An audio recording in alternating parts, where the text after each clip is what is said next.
Wait, don't scroll. Today's going to be a very different video. There's 2 points that I want to address that a lot of people ask me and others that I know, and they ask us questions about these 2 points, and these 2 points that I'm going to bring up are one of the main reasons why a lot of people, maybe even some who are watching right now, have an issue with Jesus and may have an issue with Christianity as a whole.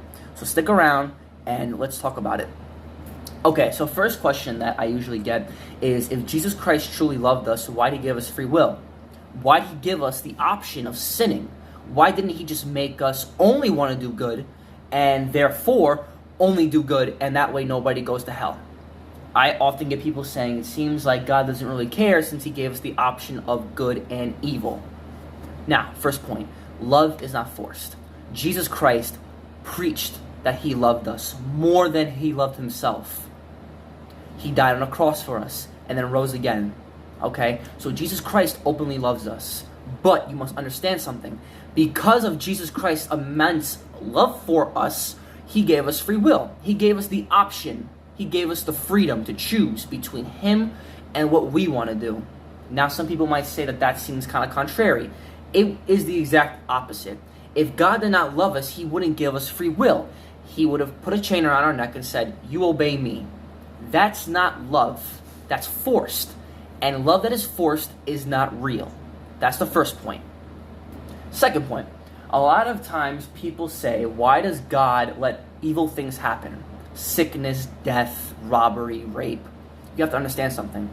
In Genesis 1, so it does touch on the Bible, friends. In Genesis 1, Adam and Eve, before they rebelled against God, were in the Garden of Eden. Everything was perfect.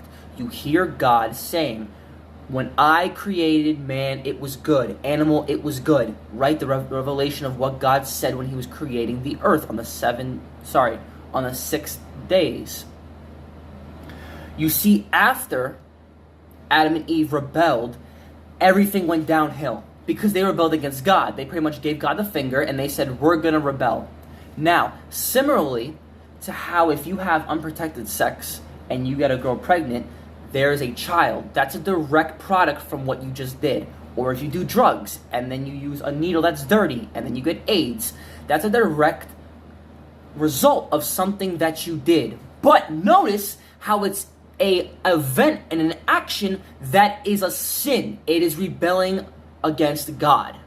Now, bad things happen to good people, unfortunately, but I'm saying that Jesus Christ is not the cause of this. When we rebelled against God, we opened Pandora's warehouse, and all the evil was able to come.